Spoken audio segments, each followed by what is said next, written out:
So we welcome to this event organised by Park Historical Society in Gaelic. That is Covenactrina Park, which you'll see on the front here. And I did say earlier, I'm personally excited about being able to host this event in this new community space, never realising it was going to be as popular as it is. It's part of the Park Trust offices, and my thanks to them for their support in allowing us to trial this here. And here in Park, I'm also happy to see so many new people come and live in our community, and particularly happy to see so many of you here tonight. Even more of you than I expected, so I thank you for that. And recently our society agreed to reach out and host more public events like this one. We're surrounded by so much history, and when you arrive here, it's hard to imagine what impact this may have had on our community over the years. It's hard to understand how far-off events over recent centuries have made such an impact on these villages. World wars on the subject of tonight's talk are at the very top of that list. Before I introduce Malcolm, just a few words on tonight's event. Malcolm will give his talk, and there'll be an opportunity to ask questions after the talk, assuming you haven't succumbed to the heat by then. So we'll be mindful that it will be warm in here. We're recording the event as well, just so you're aware. Following that, we would like to invite you across to Ravens Point exhibition area, where you can see our Iolaire display, which includes some artifacts from the seabed loaned to us by Chris Murray, who's in the second back row there. Hi Chris, thank you for coming. Good evening. We also have an extract from his video of the seabed on our interactive screen over there. We also have Margaret Ferguson's impressive portraits of two of the men lost. I'm pleased to say that she's now painting another two for us. You may have seen her exhibition in the Lounter a few years ago, quite impressive. Finally, can I say that these events come into their own when people come out and stay to chat afterwards. You'll get tea and coffee and an opportunity to buy a copy of this wonderful book, which Malcolm put so much effort into researching over the years. So, on that note, I'm going to ask Malcolm to give us his talk. Well, thank you all for coming out on a cold night. It was a night like this that the Iolaire went down. There were hailstones and it was quite cold, so it's quite appropriate that we meet. It's supposed to have been in January, but this is February. To begin with, I think we need a little bit of history about, what Lewis and Harris were like. That's where all the men who were lost came from before the war. And the main thing that the men and the society in the island depend on mostly was herring and fishing. There was a lot of whitefish then. Herring was being sent all over Europe, including Russia and the Baltic states. And of course, after the war, these things fell apart, and Leversham had to come and help before the Metagama, and a large unemployment. So it was herring fishing and crofting, which had really taken off after the 1886 Act, which gave crofters a lot of rights. The island then, of course, had been owned by up until 1844, the Mackenzies, and after that it was the Mallesons, Sir James Malleson, then his widow, Lady Mary Jane Malleson, and then Donald Malleson, his nephew, and then at the outbreak of war was Major Duncan Malleson. It gets a bit confusing when he's also referred to as Lieutenant Colonel Malleson, because he was promoted during the war, and of course he sold the island to Leversham in 1918. Lewis and Harris were quite split back then. Lewis was in Ross and Cromarty and Harris was in Inverness-shire, and that's why in the original booklet made by the Iolaire in 1960, the Harris people that were lost weren't even listed, apart from the crew, so it left a lot of animosity in Harris about that fact. they were limited on tarred roads, and people in this area will know fishing boats took them to Stornoway rather than going by road. A lot of the roads, including Arnside, was after the Second World War. So there's this backdrop that in 1914 war happened, and happening in Sarajevo meant a call-up, and it came on a Sunday. Now, a lot of the men in the island were in the RNR, Royal Naval Reserve, rather than in the Royal Navy. There were some in the Royal Navy, and some people get confused with the RNVR. I know the RNR and RNVR have amalgamated since, but back then there was an analogy that the RNR were seamen, not gentlemen. The RNVR were gentlemen but not seamen, and the Royal Navy were neither of the above. So it was with that most islanders were in the Royal Naval Reserve, or in the Army Reserves, the Seaforths, Camerons and Gordons. And why? Well, the reason is all the men liked a good holiday because they couldn't get a holiday otherwise. So they joined up, and for 6 weeks a year they went away and they were on ships, or soldiers were in barracks, etc., training, and they got a retainer, and that retainer helped to pay the rents to the Mallesons, Leaversham, etc. It also allowed the Balloch Gorham, as the Navy boys called themselves, a chance to be away together, away from the women, away from the peats and things like that. They could have a dram together in the pubs in Portsmouth, Chatham and Devonport, where the RNR bases were. Now, I must mention that the Stornoway RNR base was the largest RNR base in Britain up until about 1904, when the turret guns started to be used, and they couldn't do that down the battery. And if you go down there, you see it's fixed guns, they had on field guns. So the Seaforths, Camerons and Gordons, the men were in the 3rd Battalion, it was a reserve battalion. But immediately they were called up to war, they went into 1st or 2nd battalions. After that, there were other battalions, like 4th, 5th, 6th, etc. Seaforths were conscripted, or volunteer soldiers went forward. But they were straight into war in October, November 1914. You'll see a large number of these reservists were lost in Europe.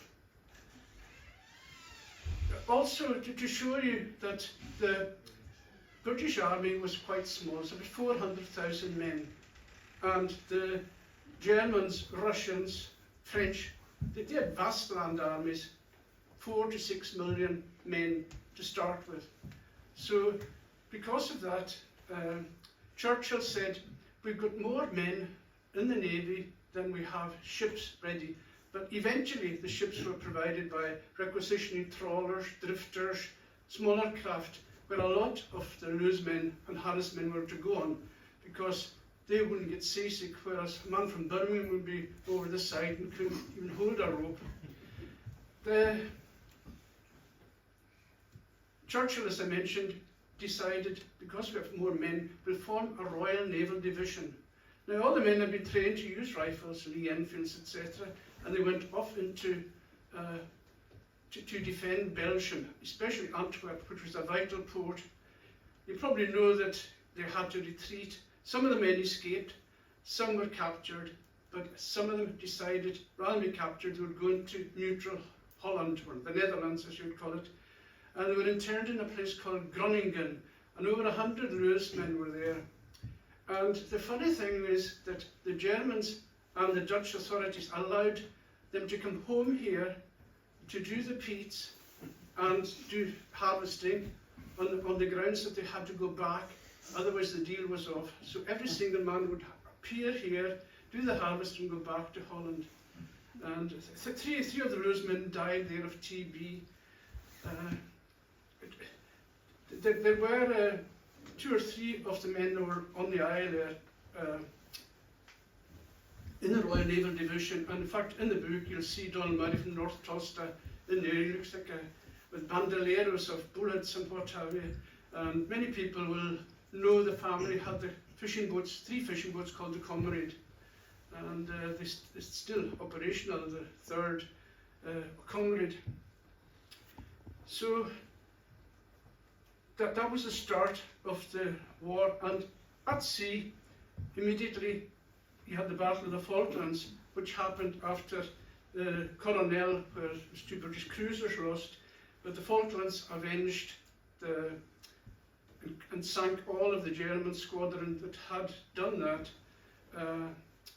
Now, there were men that were on the Iolaire, on HMS Kent at the Falklands. Just shows you, these are in Ireland, straight into action. It wasn't, they had to go to barracks for weeks before they were considered worthy. They were also at Heligoland, Dogger Bank, and many of them are at Jutland, including those on the Iolaire.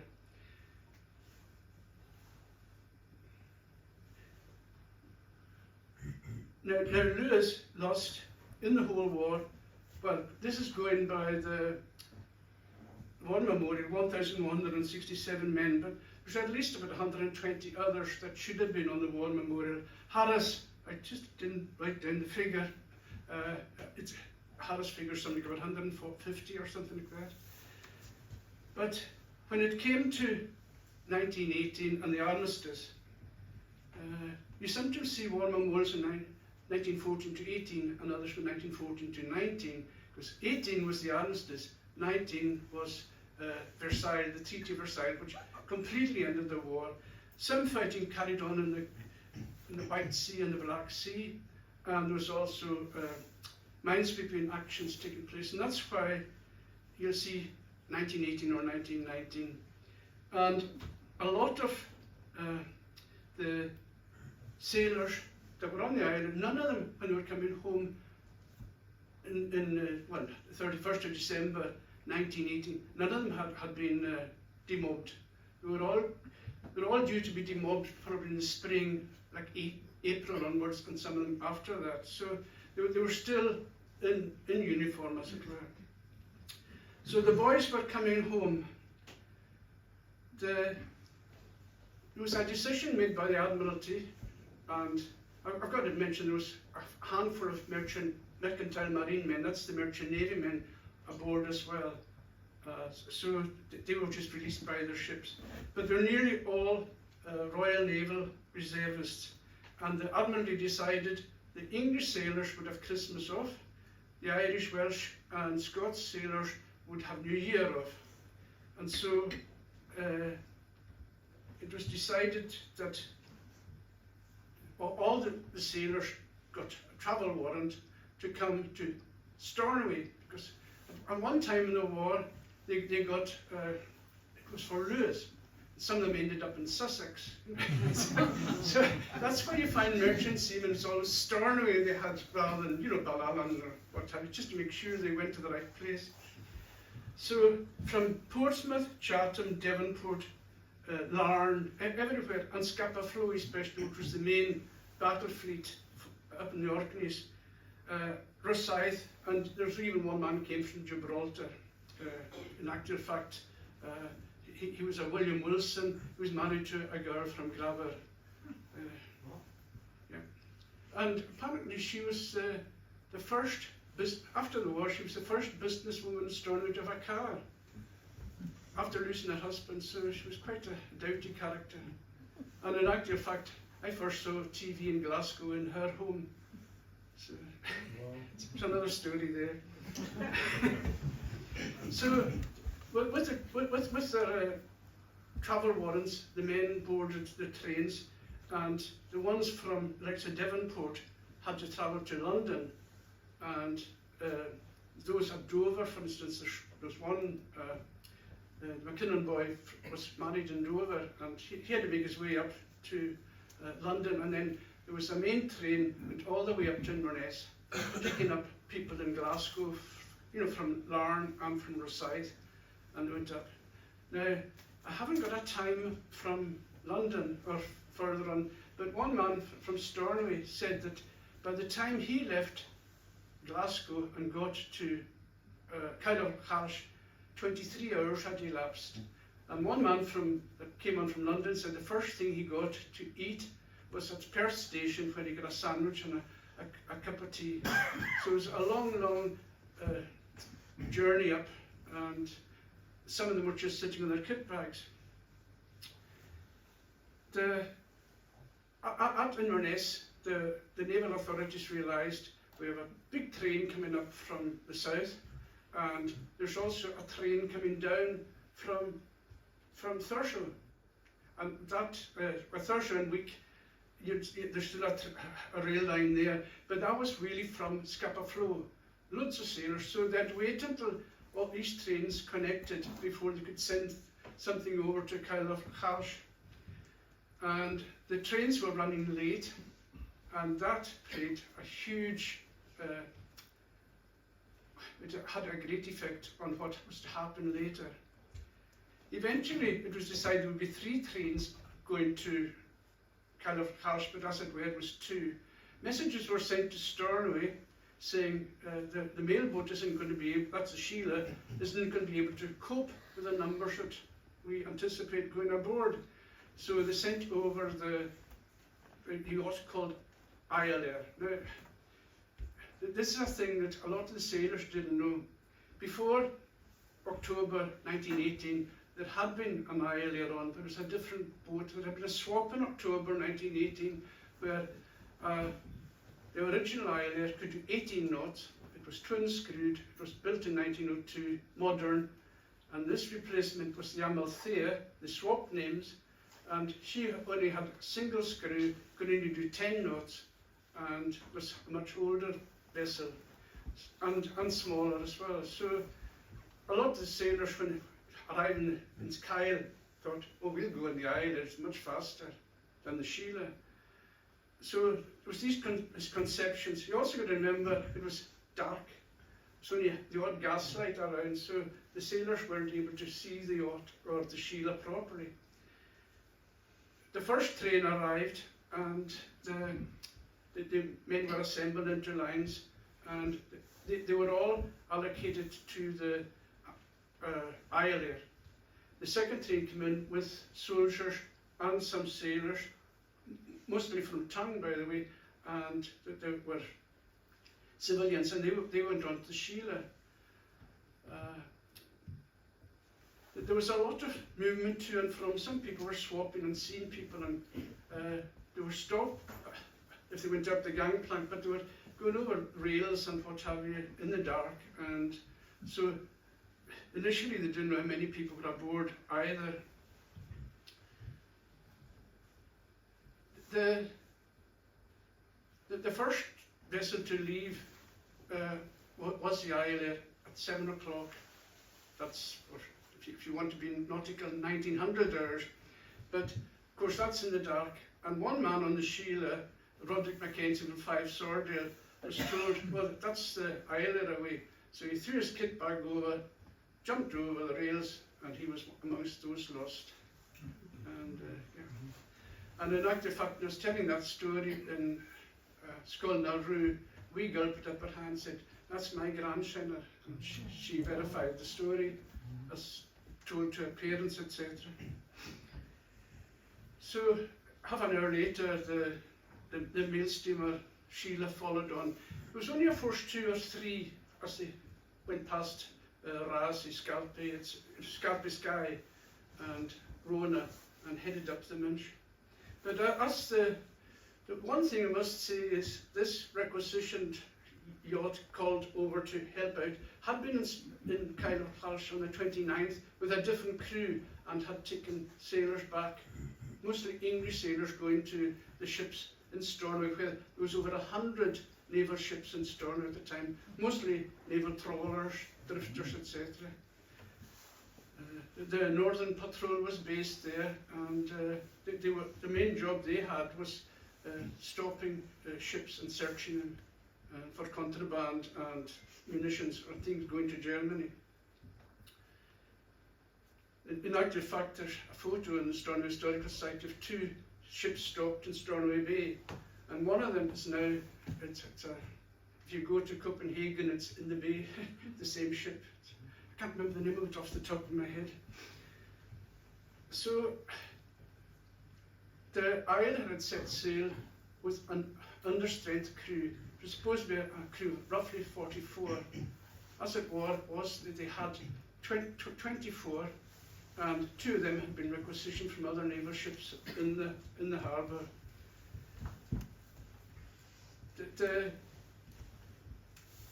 I'm trying to hold myself back from making comments about how the crew behaved, but as they sailed up, the commander, Commander Mason, Richard Mason, was on the bridge with a man called James Maclean from Campbelltown.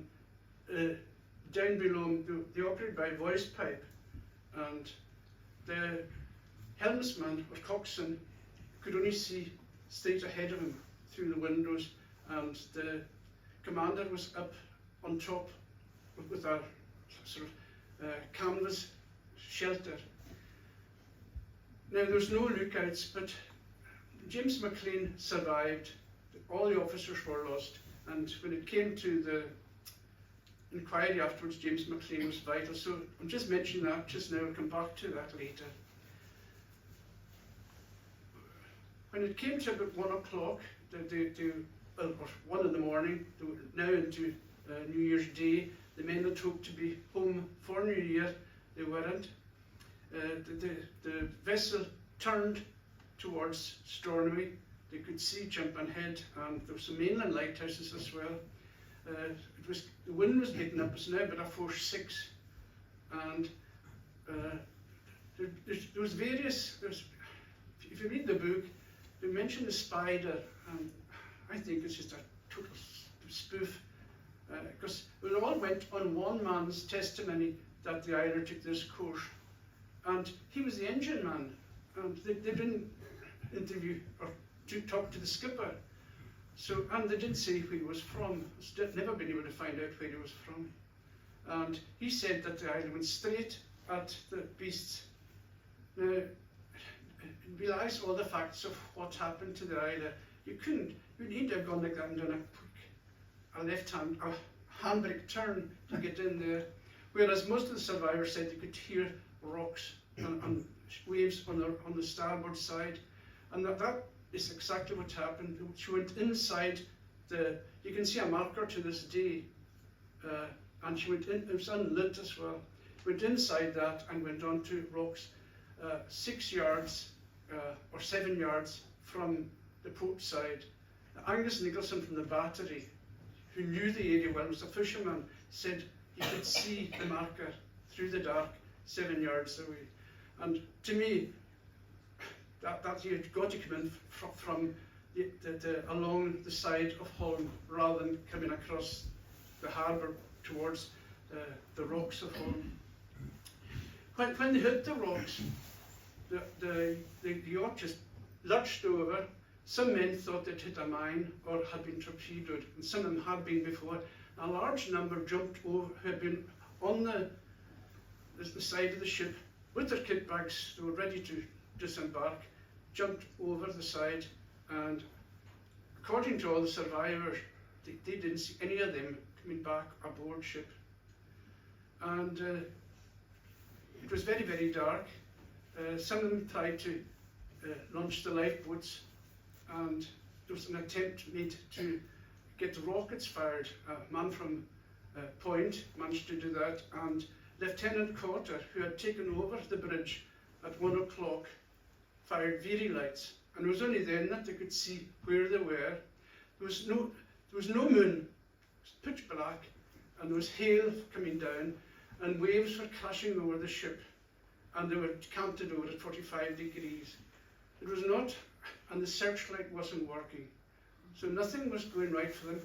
And in the radio room, Leonard Welsh found that the batteries, it was actually a radio room down in the hull, rather than normally a radio room or shack is up on the deck, and the batteries were flooded, so they couldn't telegraph, and they were waiting, just hoping somebody would see the Veery lights and what have you.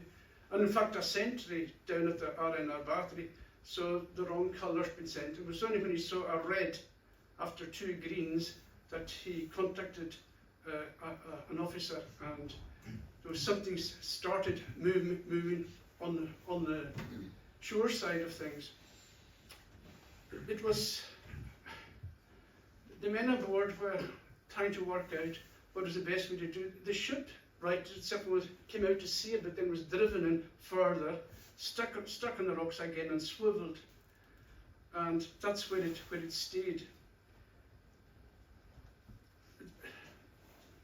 Aboard ship, one man, John Finlay MacLeod, decided, we've got to get a rope ashore. And he took a painter, just a light rope, wrapped it around his wrist and jumped in. And he was seen heading for the shore, and then he was swept back and went under the yacht. And like a lot of others that had tried to swim, that's where they ended up. Donald Morrison, who was famously known as Patch and the man at the mast, said, that's the last we'll see of him. But up he popped again, and he said that he had studied the sea, and he went up in the third wave and got very, very close to the grass on the rocks, which is just landing on rough cast. It's a very, very, if you go down there, I can't remember the name, conglomerate rocks, and it just, those who had been washed up and who had been pulled back, and their hands had been torn, knees ripped, etc. And the seas were cold. Oh, just conditions were awful. But he managed to stay there and pulled a rope that was attached to the painter he had. And then another man came over, and between them, and once I had about three men could hold the rope. But at the same time, the ship was yawing back and forth.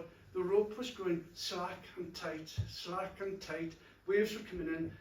And some of the survivors said it was just about every second man there was in the rope was thrown off and lost. So it wasn't just every man that got ashore. And I'd mentioned Donald Murray, who was in the Royal Naval Division. He said he was one of the last off. And he said, it's either go now or perish. And he went, and he said, shortly after he got ashore, the ship seemed to break its back and went down very, very quickly. And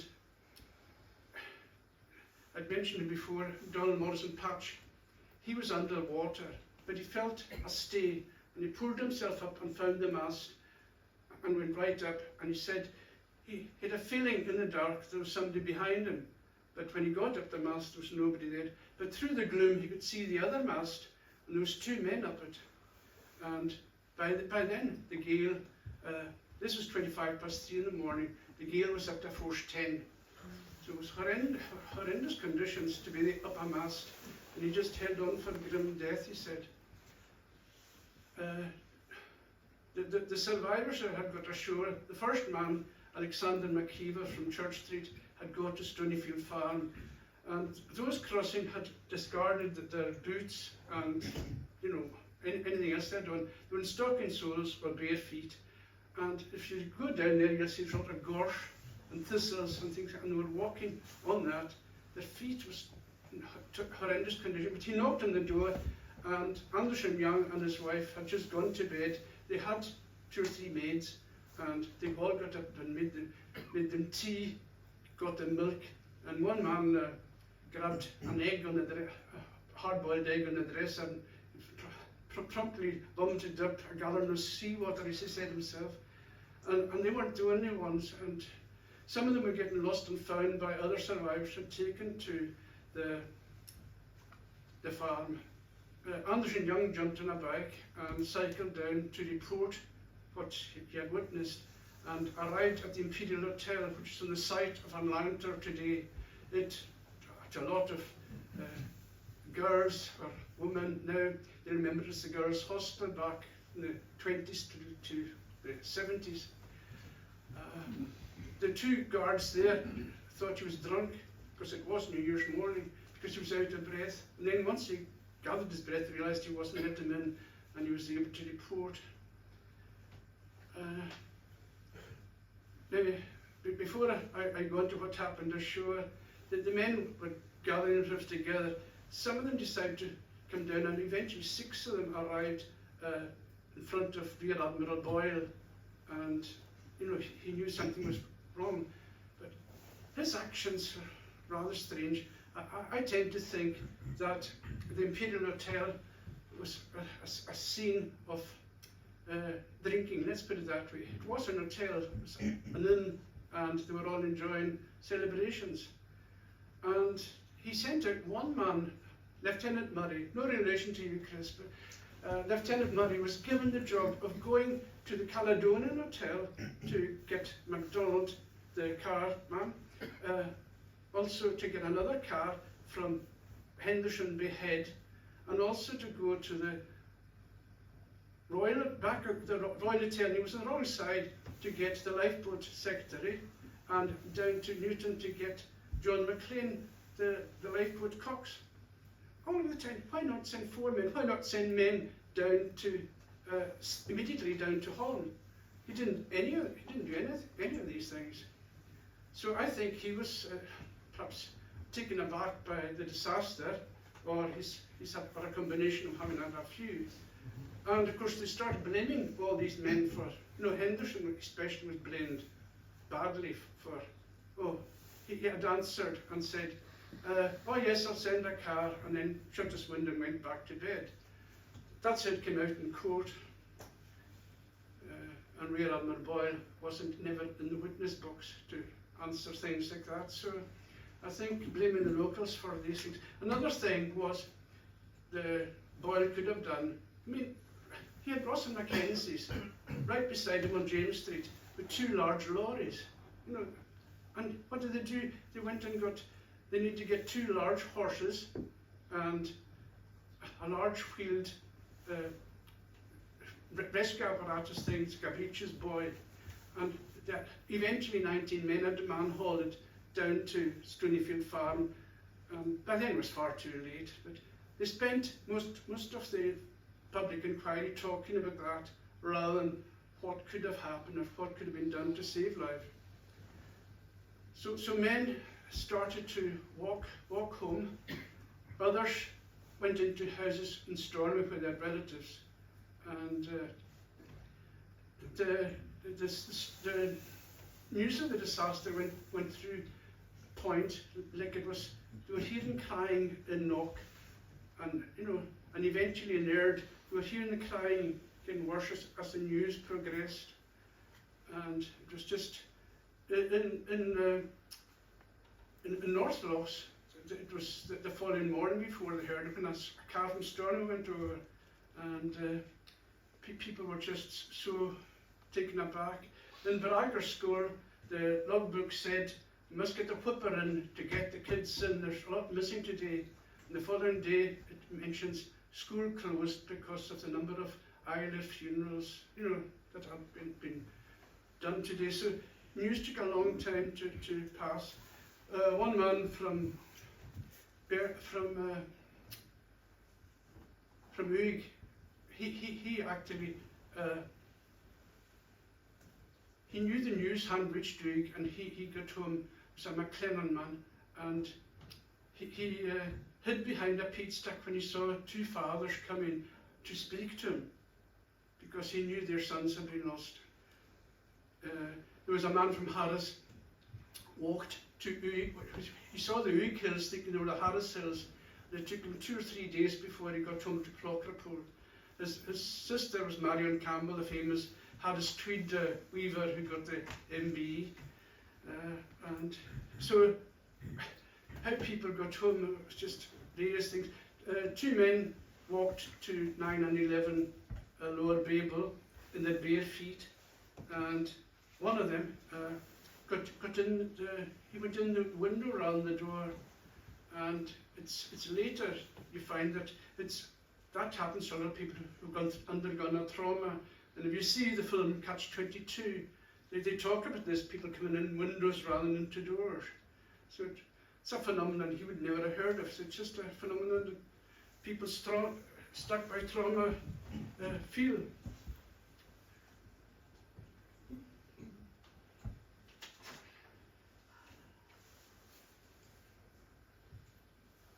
So when the news came, the various islanders in villages sent horses and carts to take their bodies and their loved ones home, but they weren't all there, as you probably know. In the morning, the sight at Sandvik especially was of bodies coming ashore, and round them was the debris of the disaster, bits of wood, railings, kit bags, coats. Well, I think we mentioned Angus MacDonald. His coat came ashore, and one of the artefacts was his tobacco pouch or a purse. Yeah, it's a purse with a bit of hair of his wife's hair inside. So that's the sort of thing that, and he left a little girl down in Dover. There was a man, a Crichton from Knock. They found 4 oranges in his kit bag, and he had 4 sons. And that's the sort of things. There was dolls, things like that. Presents that were for the children, sort of lying in the debris. My own mother was amongst the bodies and said some of them looked like they were just asleep, and others like they'd been badly mauled by the rocks or under the yacht. And the bard from Melbourne, Murray McFarlane, said that they were coming ashore like heroes on horseback. He meant the rollers. And he was crossing there along with some fisher girls that were heading up to Stoney for work. Yes, they worked on New Year's Day as well. So people arriving to search had to go to there was a temporary mortuary set up in the R&R battery days. It was just a shed really, and the lieutenant who was in charge decided those in bare feet, they would put a tag on their large toe with all the information they had about them that was on the person to help to identify. And on those with boots, they chalked the information on the soles of the boots. It all sounds so, tragic, and it was a tragedy. A lot of those looking had to go home without just an empty cart, and hopefully they'll come back the following day. My own grandfather was lost and he was never found, so my father would never talk about it at all.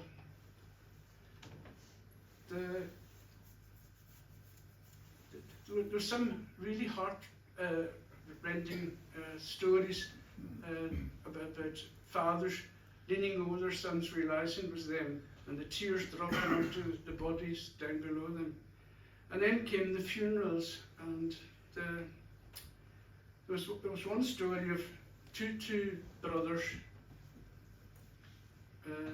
from Lourbost being buried, and there was a report in Gaelic in Stornoway Gazette.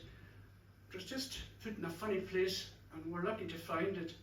And it put into English, let alone Gaelic, it's very emotional. It said they'd never seen a man crying into his, it mentioned it was a red handkerchief with white spots, and he was crying into it as the 2 coffins went down, and said, "To see such a strong man hurt to the quick, it got to my emotions." That was what the writer said. There was a lot of silence going on there. They reported what was said in the Stornoway churches, but not in the rural churches in the Stornoway Gazette. The crew members that were found were taken away they had gone to a separate place.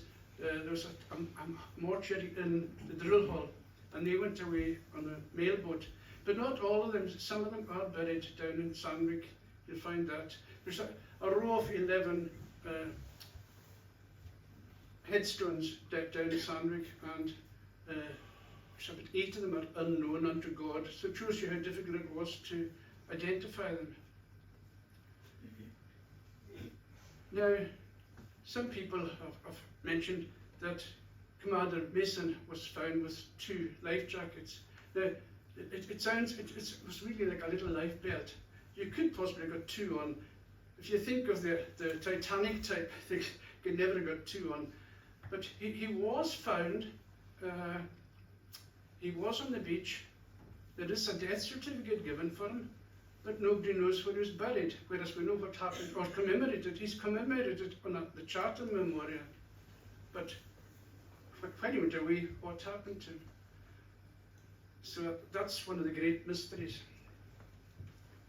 So the stories of individuals reached people in various communities, and rumours, questions and concerns came, and the Stornoway Town Council started talking about it and wanting a public inquiry. But there was a naval inquiry first of all. There was 3 naval officers, including one that was married to a Stornoway woman, and all of the survivors were called on the 6th, was it the 6th or 7th of January. They didn't even give them a chance to get over the trauma, and they had to come back from Harris, from Ness, from Uig, from Lemerway, etc., and make their way to Stornoway. And they all had to write down their testimonies. Only one man was excused, a man from Talbot, and the doctor in Talbot had to write that he was unfit to attend, but he was to attend Stornoway as soon as he was fit. So all these testimonies were taken, and eventually there was a public inquiry called in February, and it lasted 2 days. And as I said, Rear Admiral Boyle wasn't called, but there was 2 porters from Kyle called, and only 13 of the survivors were called. Now these 13 survivors, their testimonies from the 6th of January exist, the others don't. So you wonder whether they're just cherry picking those that were favourable to the Admiralty's views. I don't know. It's just the fact that they chose not to make these papers, or whether they were shredded or whatever happened. But there were allegations of drink aboard, and all I can say is that the Iolaire was not going to tie up to King Edward Wharf. She was going to go to a tender, and the tender was going to take them to the wharf. So there was going to be an anchoring crew. Now James McLean said that he had been on watch until 1 o'clock when he handed over to Ernest Leggett, who took over the helm. Ernest Leggett was lost. James McLean said that he acted occasionally as a lookout. The findings did find that there wasn't a lookout regularly, so there was no lookout. But he was able to say that he was asked by Lieutenant Cotter to go and call the anchoring crew twice, and 10 minutes apart, and none of them appeared. Although Dewsbury, George Dewsbury, who's buried in Sandwich, was one of those that was mentioned to be on deck later. One of them did survive, and perhaps I shouldn't mention his name. No, it's Charles Wilder. He was from Kent, and he claimed to be the cook, and they didn't see through that. The cook, Chief Petty Officer Henley, was aboard and lost, and there was a trimmer cook as well. He was one of the anchoring crew, and by saying that, he didn't have to answer any questions. So a lot of, they didn't spend enough time. The daftest question I heard was to James McLean. He said, so as you came to Stornoway, where was Rona? And he says, I don't know. And he didn't pursue it. I mean, was it North Rona? Rona, Skye, you know, just so ill-prepared with the questions that they never got to the bottom of really what happened. Now, there were two destroyers lost off Orkney in the First World War. Towards the end, the Opal and Narborough, and it was a 2-day inquiry. There was only one survivor, and I think the Admiralty will just want to wash their hands of everything, not blame everything. And of course, Rear Admiral Boyle got promoted the day after the inquiry was over. So you just wonder, you know, the big wigs can cover up an awful lot of things.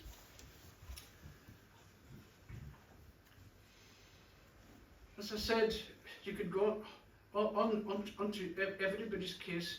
The book covers, you know, That's why when we did the book, we wanted to cover everybody was aboard, and even our Royal Marine aboard. He was getting married that day, and he was lost, and his intended was standing on the quay, and she was expecting things like that, and the thing is, could the tragedy been avoided? Well, of course, the boat was well and truly overloaded. You know, there was equipment for life saving for 100. Lifeboats for 100, and there was hardly any life jackets as well.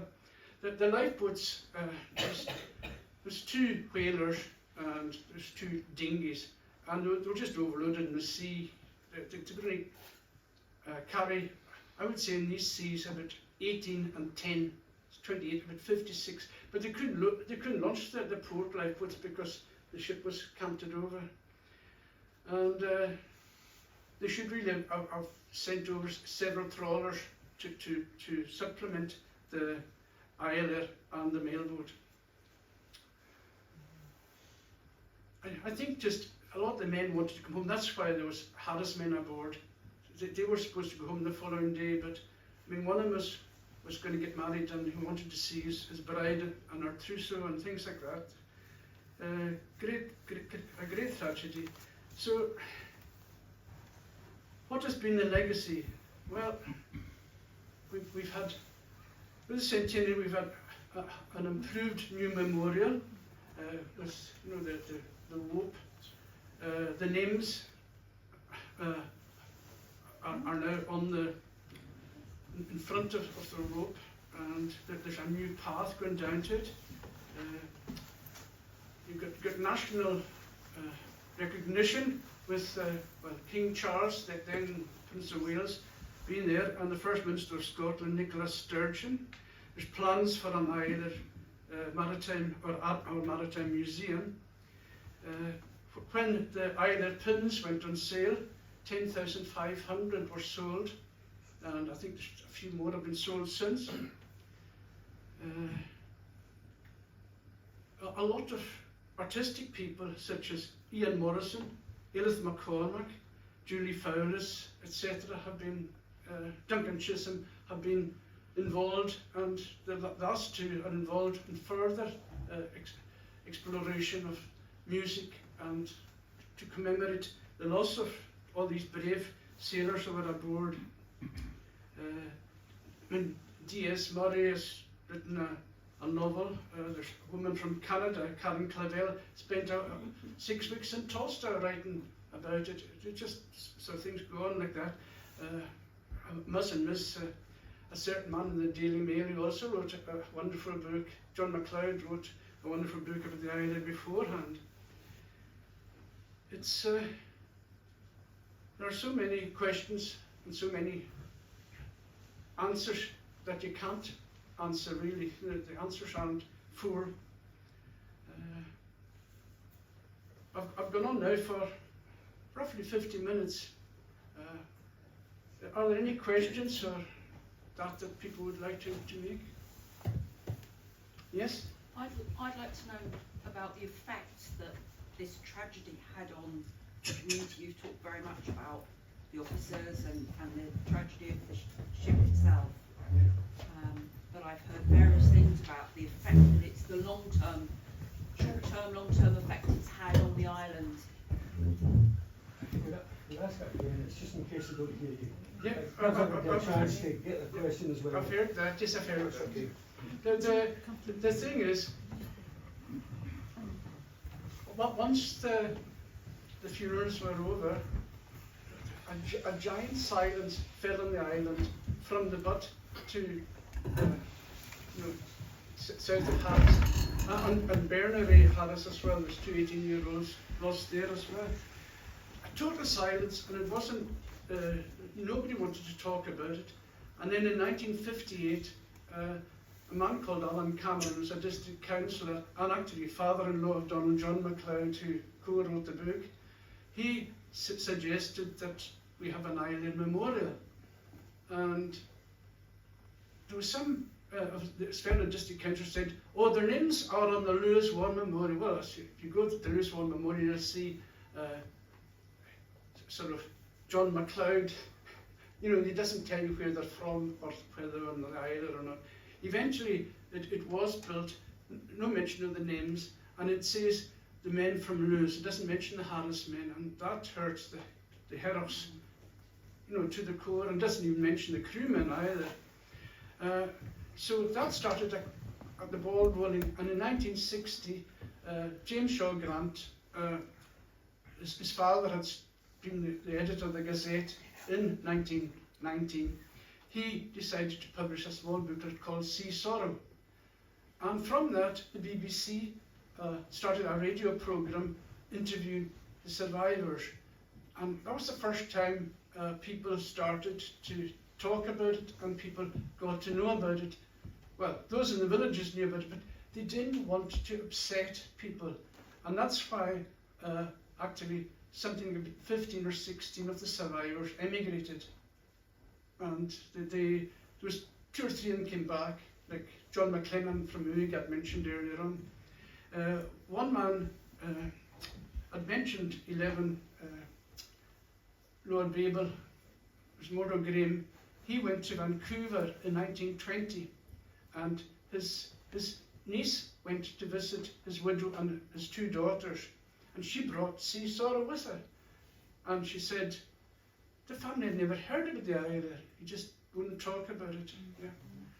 And a man, there's Malcolm Macdonald from 23 Cromore.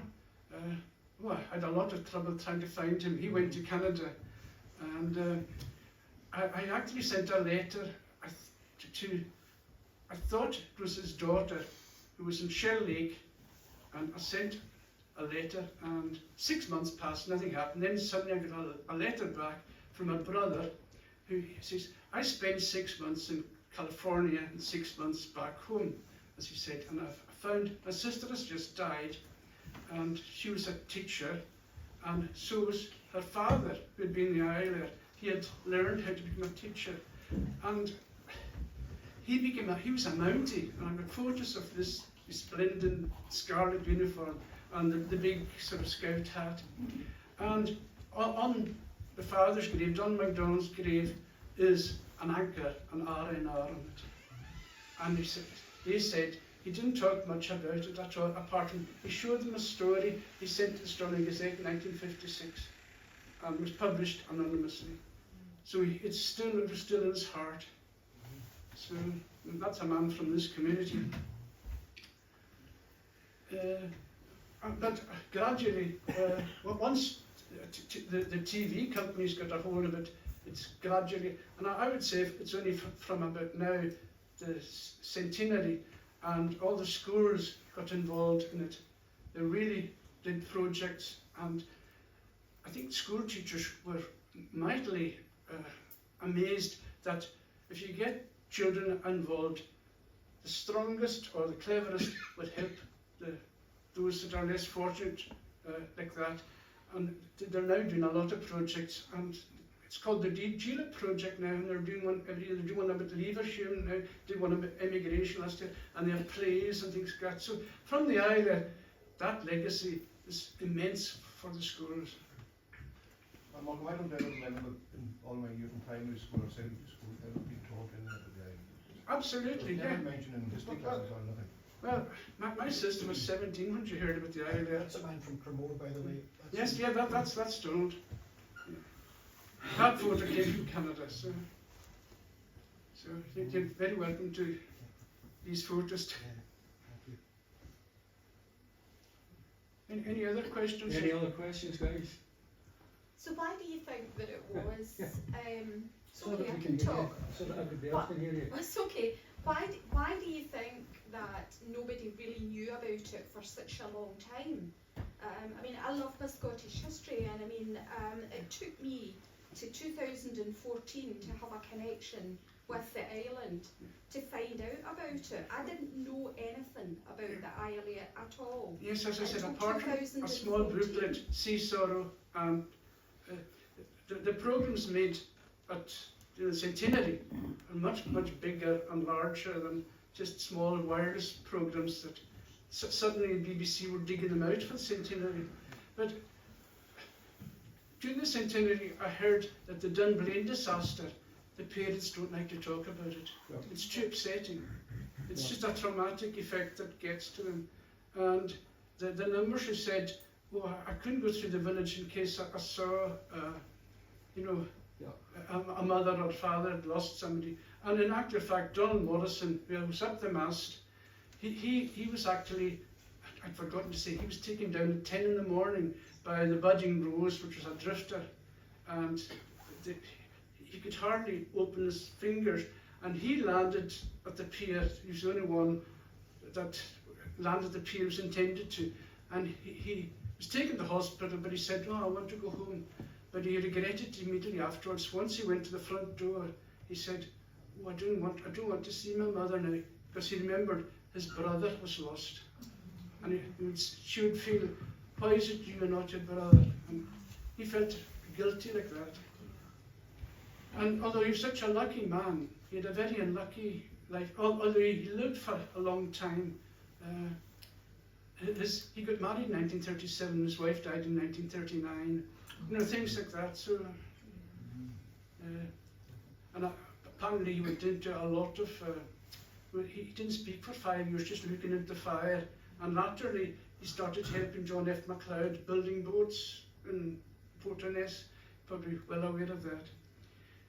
Just another, before I forget, one of there's Neil Nicholson from Limerick, one of your men here. He was the last to die, and he died in 1992, just beat Donald Murray. Now, apart from being a survivor 3 times in the First World War, he also served in the Second World War. So it just shows you these men were hard as nails and willing to serve. Any other? Malcolm? Yeah. I may have asked this question before, but I believe the Iolaire was, say, salvaged, but desiccated really in the late 1920s. Yes, it was. Yeah. Is there any photographs of that operation taking place? I've never been able to come across No, I haven't been anything able to like that. find any at all, but they certainly took, immediately, they took the guns off. They took the propeller off as well. Yeah. And But after engines that, gone, it was yeah. sold. It was actually, the wreck was sold for salvage after that. And it was only locals heard about it and they put a stop to it.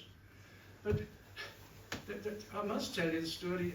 I've got copies of the HMS Iolaire logbook. HMS Iolaire being the base. And on the 1st of January, they say who the sentries were. They don't mention anything about the Iolaire being lost. And yet, on the 2nd of January, they say search parties went out under Lieutenant Ansdell, you know, with stretchers to look at Holland, things like that. So perhaps they got a shock as well. And and they say the bodies of the crew have gone away for burial and things like that. And you know, Angus McKinnon, who died, who saw it at Sauron.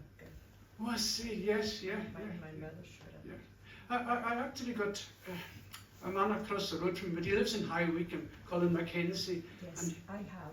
oh, you got a copy of that? Oh, yeah. I'm in touch He with Colin did tremendous research into Angus McKinnon and the family in Dover. I have that, Yeah. yes. As you probably know, when she died, the registrar got the island part all wrong. That's right. She was nearly Iolaire McKinnon, Yes, that's right. and it was put down to Eleanor. Yes, that's right. Nobody knew what Iolaire was, so she was no name as Nellie. Yeah, her birth certificate is correct. Yeah, but she was known down in Dover as Eleanor instead of Iolaire. Quite fascinating. We have quite a lot of photos of her. There was also one body found at Lurpost. It was a man from Ness. He was found about 7 months later, and he's in the Crosspost Cemetery. They couldn't put him any further away. He's just inside the gate. And his mother visited the grave every year. She went to the orty, you know, the communions. And there was a man from 17 New in Madison. Now, the Iolaire Centre I mentioned, and you all know there's plants of food under Stuart Graham from Galefors. Now, Stuart Graham's wife was the granddaughter of this man who was lost, and his father had a premonition of where he would find his body, and did. And you know, he told the Royal Naval authorities to go to Glumac, which is where Arnish is today, take a boat, take me over there, and they found him. It was incredible. And that was about 3 weeks after the disaster. There are so many stories, and so many untold stories as well. I think regarding people not talking about it, you've got to look at the time. You've got to look at the way the schools, the way the national curriculum. Yeah. You know, they had to follow that line. Yeah. So they didn't talk about anything locally. Yeah. I know. It Yeah, was you'd have thought anything the local. periods up to the summer holidays, you know, when we were told to read a book, they could have done something. I'm led to believe that the Iolaire was not the first vessel to go aground there. Oh no, I think Chris will tell you about the bottle wreck to start with, Chris. Yeah, there's been more than a couple of wrecks that got onto the rocks there. Yeah. One was called the Nimble. Oh yes, the Astronomy Historical Society, you gave us the plate. The name plate. Yes, they got the brass plate of that, and there's an awful lot. She's carrying bottles, Yeah. like aerated bottles, that little torpedo bottles. A lot of people don't know where they came from, although a lot of people believe they came from the Iolaire. Yes, yeah. Not true at all. They came Yeah, from that if you somewhere. go to the National Museum in Edinburgh Castle, they've got one of these bottles and said it's from the Iolaire. It's totally wrong. Next time I'm down, I've got money to get in. I'll let them know. Malcolm, is it true that the pilot that took the boat in would never actually sailed into Stornoway Harbour before? Is that true? Well, there's the Lieutenant Carter. Yeah, there's been a lot of stories about that. The Iolaire at night, the Iolaire had been in at night several times, but it probably might have been through about Lieutenant Carter.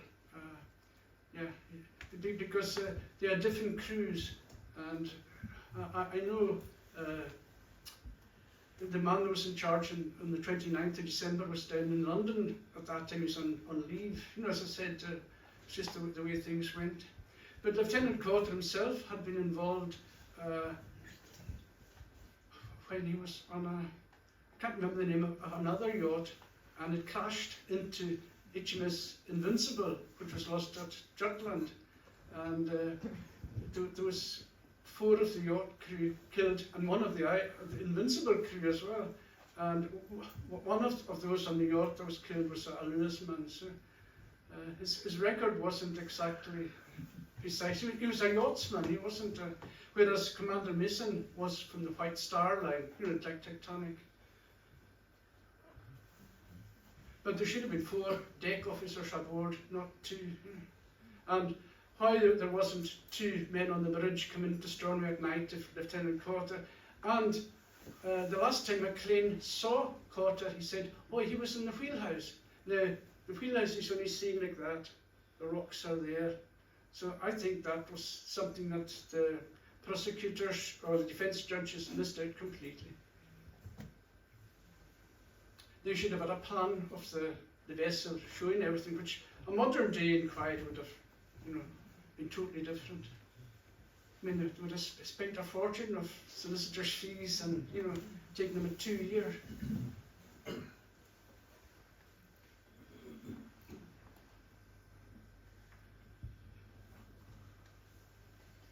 Okay, thank you very much.